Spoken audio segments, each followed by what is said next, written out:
but I take the 60% and I go with that. And try to minimize the less evil area and just go with what I think works. It's probably what the buy-in for me is.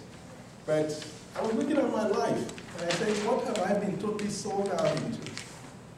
And I looked at we as Christians and the Bible and Jesus Christ, and I said, actually, I've been completely sold out and bought into the concept, the idea of Christ and the church. And I knew that I'm totally buying into the person of Christ, because reading an account of his life, what he's done, and those things tie into 4 core areas that I know that only Christ was able to really give all those things, or 5 core areas. And I looked at them, one was value. He loved people, he cared, he respected people. You know, and for me, some people do care, but how much do they care? Not maybe enough to die for me on the cross. So they cannot be totally valuing me, but they will value me to some degree because of whatever importance I have for them. So that's one. The other one was vision. I knew that Christ had vision for us because of the way that he laid out everything and looked far beyond himself, dying on the cross, resurrecting, and giving us hope. And he knows that eternity was the vision. And that was something that really makes sense to me. The other one was organizational ability. How Christ was able to bring 12 disciples together and just made them into a team that was incredible. I mean, from different walks of life. That's really, I don't think anybody in any organization has been able to do that kind of thing, you know? So the other one was passion. I mean, when you looked at last week we talked about the rich young ruler, he had passion on him, he had pity on him. And the same thing with so many people that came to Christ. He reached out, he was so passionate about them and really connected with them. So that was good quality that really helped me to keep sold out. The other was communication. I mean, communication was incredible for Christ. I mean, he laid it all out. He was very direct and was able to just connect with all the people the way that he communicated passionately. So in overall, I think that, you know, we talked about balloon and the management and all that. Christ was able to have both, the ability, the capability, the relationship, the connection, the people relationship, and all that. So that really was something that was needed for me to be totally sold out to him. Thank you very much. All right. Any questions? Yeah, I think I've kind of thought along those same lines as buying into Christ. And the conclusion, though, that I have come to is that even though Christ is perfect in all these things, and he's offering us what would be perfect to buy into, most people don't buy into it, not because the vision isn't good or because the leader isn't good. It's because what it will require of them to buy into that vision. And you know, I look at myself and ask the same question. You know, am I willing to give what it's going to take to buy into the vision that Christ has given me? And it's kind of very challenging. And it also makes me realize why the gate is so narrow. Good. I take that to be a comment, not for me to really. You want me to respond to that? No, I want to comment too. Okay. I loved how, by you just sharing kind of personally about what personally helped you buy in. I think it made me very reflective. Oh gosh, how did I buy in myself? I think definitely that idea of being valued and whatnot is really key. The other thing you just made me think of though was, the thing you said at the very beginning about buy-in isn't necessarily always 100%. That sometimes you buy in 60 and ignore the other 40. I think that idea that buy-in is not black and white is really helpful, because I think sometimes my buy-in of Jesus is also maybe 40%. And that 40% may simply be one of these areas you're talking about.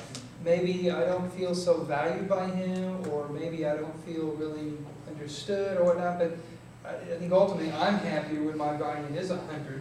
Right? And I think this is really helpful to break it down into those different categories about what makes it not 100%.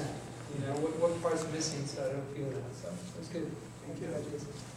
Yes, thank you. I appreciated the delineation I want to know how this aspect of Christ affects you in your business world. And because Christ is, as you said, I mean, Christ is perfect. And so sometimes, if you're like me, I can measure Christ against people and say, well, Christ had this and you're this, or Christ had this and I'm this, as Dave said. And it really, how does this transfer over into life as a leader in other areas besides Christ? Good question. I do not measure people because I can't, but I always look at myself relative to other people. What am I doing? If somebody's not buying in, I go look at what area of my life is deficiency I need to correct so they can buy into what I'm trying to teach them. So Christ laid it out, and using his principle of empathy, having interest, valuing people, being compassionate, just being genuinely connected to people. I have never failed doing practicing those things. The problem has been me not doing all of them the way I should, not about Christ, not, you know.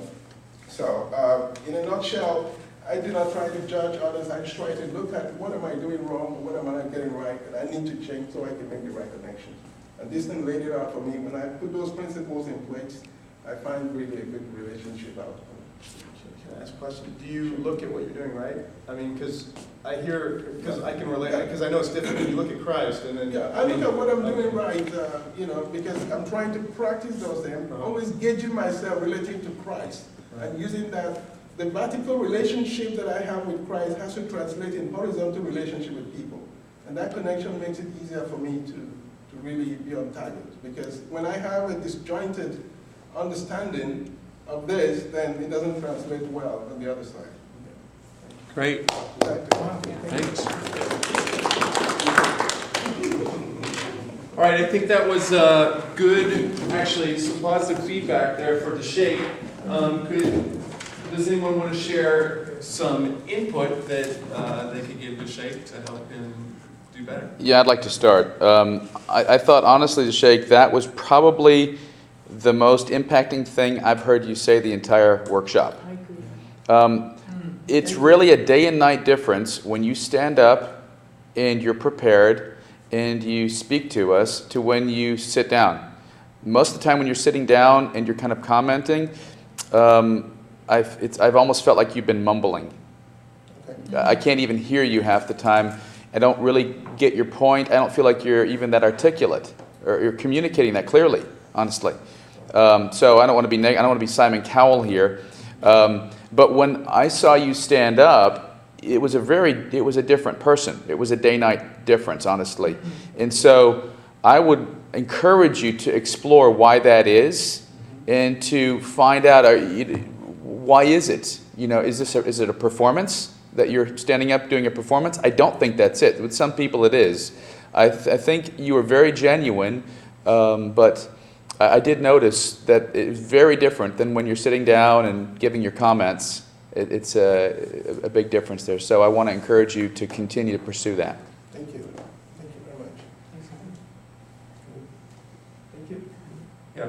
Go ahead. Yeah, I thought I totally agree with Mark in that was the best time I've heard you communicate. That was very encouraging. I just feel like all of us have grown in different ways, and it was good to see you come out that way.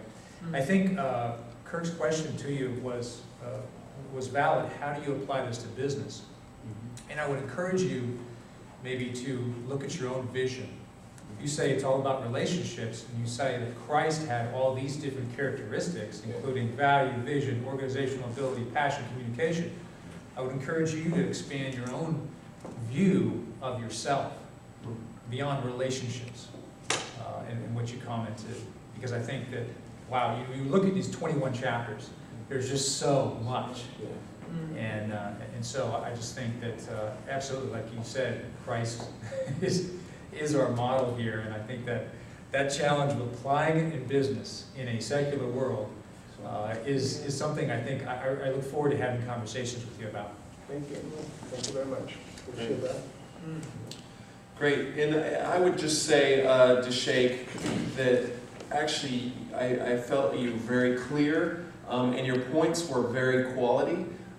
The only thing I would say that you could perhaps change is to have more impact select probably fewer things. You had a lot, and you presented them very well, but there was just a lot of qualities there. And so it's a lot to think about. It's really something that Mark and I even learned early on in the class when we were starting to present little synopsises of each of the chapters.